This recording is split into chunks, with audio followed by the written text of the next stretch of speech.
عبادت کے لیے ایمان شرط ہے.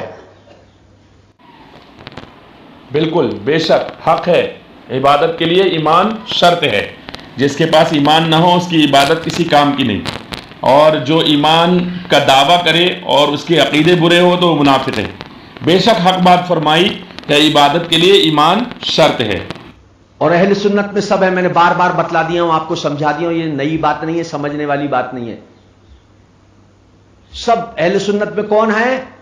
یہ دیوبندی، بریلوی، جماعت اسلامی، اہل حدیث، شافعی، مالکی، حنبلی، حنفی، یہ سب اہل سنت والجماعت. یہ اہل سنت والجماعت میں ہے سب. دیوبندی، بریلوی، جماعت اسلامی، اہل حدیث، یہ سب اہل سنت میں ہیں. ایک بات عرض کرنی تھی حضرت، پوچھنا تھا کہ یہ بتائیں کہ یہ اہل سنت میں کیسے ہیں، کس طرح سے ہیں.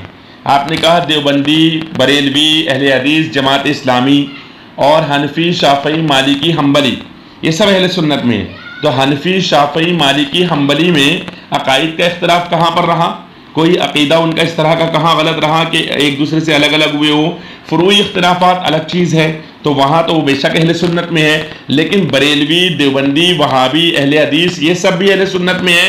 یہ آپ نے کیسے کہہ دیا حضرت؟ ذرا بتائیں گے، وضاحت فرمائیں گے اس کی؟ اور وضاحت اگر آپ کر دیں تو ٹھیک ہے، ورنہ شاید اگر آپ کو نہ معلوم ہو تو ہم کچھ آپ کی بارگاہ میں نظر کر دیں، پیش کر دیں، تاکہ آپ کو معلوم پڑ جائے کہ ان لوگوں کے عقیدے گندے ہیں اور گندے عقیدے والے اہل سنت میں نہیں ہوتے ہیں. بتا دیا جائے. بہرحال آپ کچھ فرمائے پہلے. بات تو وہ یہ اہل سنت والجماعت ہے سب. بالکل اہل سنت والجماعت جتنے جو صحابہ کرام کی اتباع کرتے ہیں، محبت کرتے ہیں اور اتباع کرتے ہیں، وہ اہل سنت والجماعت.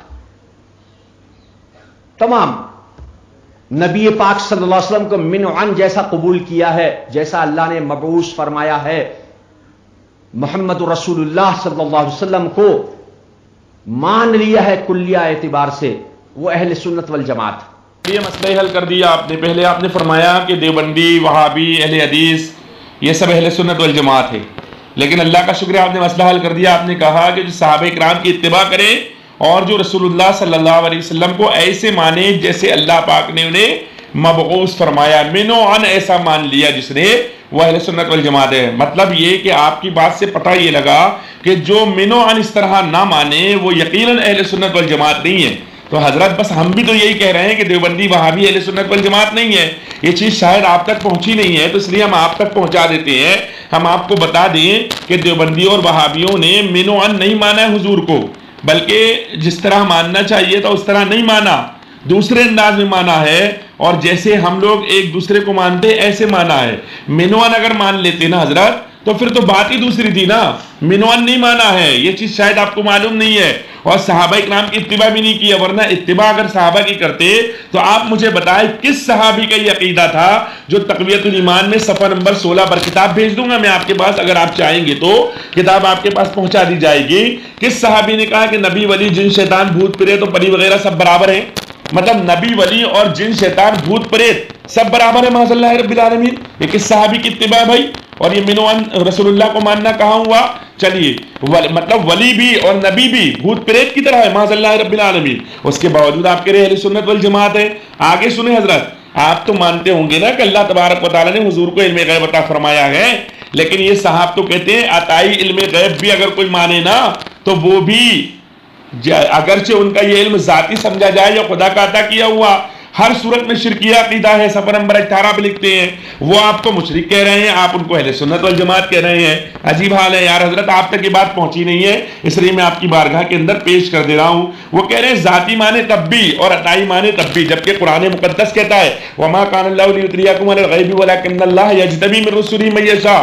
اللہ تبارک و تعالیٰ اس لیے نہیں کہ عام لوگوں تم کو غیب پر اطلاع کا منصب دے، ہاں اپنے رسولوں میں سے جس کو چاہتا ہے چن لیتا ہے. تو اللہ تبارک و تعالیٰ تو عطائی علم غیب کی بات کر رہا ہے، یہ کہتا نہیں عطائی علم غیب بھی مانو تو مشرک ہے.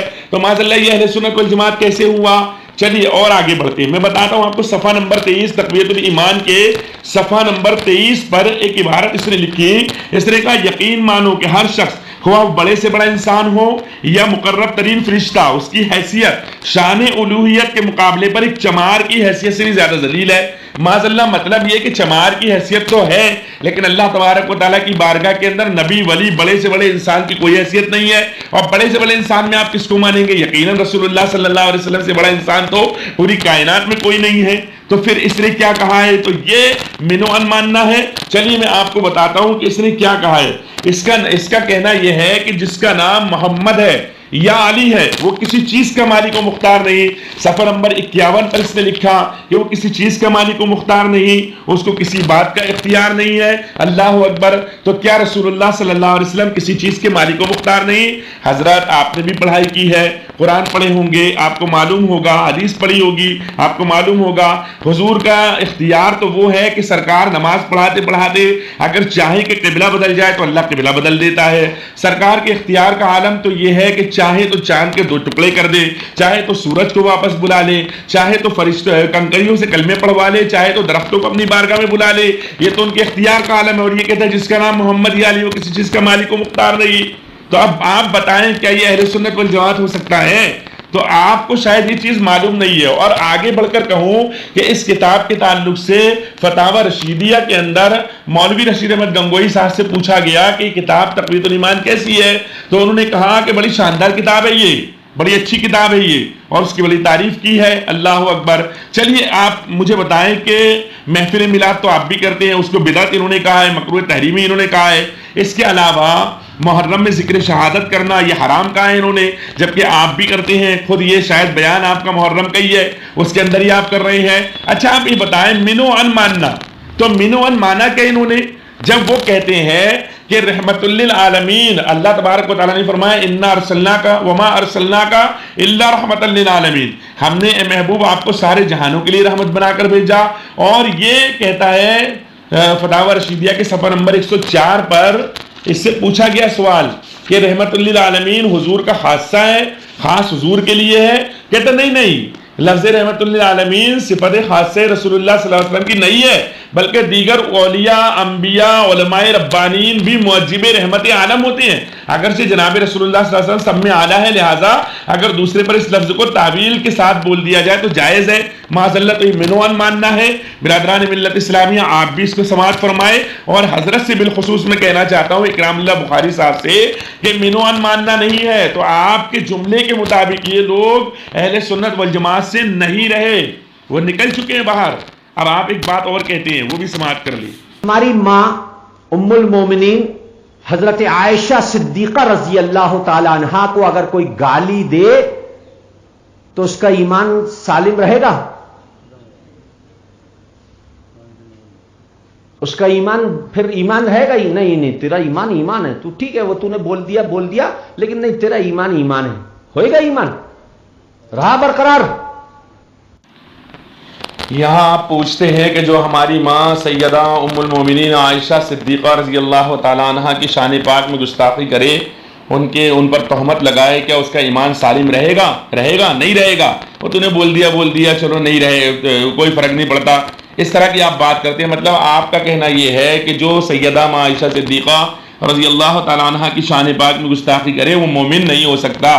तो मैं आपसे अर्ज करना चाहता हूँ कि हजरत फिर ये बताएं कि जो सैयदा को इज्जत मिली वो किसके सदक़े में? वो मुहम्मदुर रसूलुल्लाह के सदक़े में मिली है। तो जो सैयदा की शान में गुस्ताखी करे वो मोमिन नहीं है। तो जो मेरे आका की शान पाक में गुस्ताखी करे वो मोमिन कैसे हो सकता है? आप कहेंगे कहाँ पर है? तो बताता हूँ। बराहीन कातिया सफ़ा नंबर 122 पर लिखते हैं कि अलहासिल गौर करना चाहिए कि शैतान व मलकुल मौत का हाल देखकर इल्म मुहीत ज़मीन का फ़ख्र आलम को खिलाफ़े नुसूस क़तइया के बिला दलील महज क़यास फासिदा से साबित करना शिरक नहीं तो कौन सा ईमान का हिस्सा है? और फिर कहते हैं शैतान व मलकुल मौत को ये वसअत नस से साबित हुई फ़ख्र आलम की वसअत इल्म की कौन सी नस क़तई है कि जिससे तमाम नुसूस को रद्द करके शिरक साबित करता है?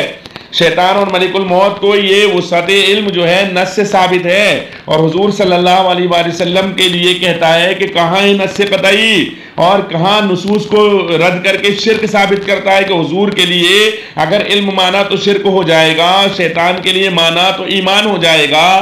तो अब आप बताएं क्या ये मोमिन हो सकता है? ذرا غور کریں اپنی باتوں پر، آخرت میں اللہ کی بارگاہ میں آپ کو بھی جواب دینا ہے، لے کر چل رہے ہیں لوگوں کو، اس لیے ابھی غور کر لیں، آج لیں ان کی پر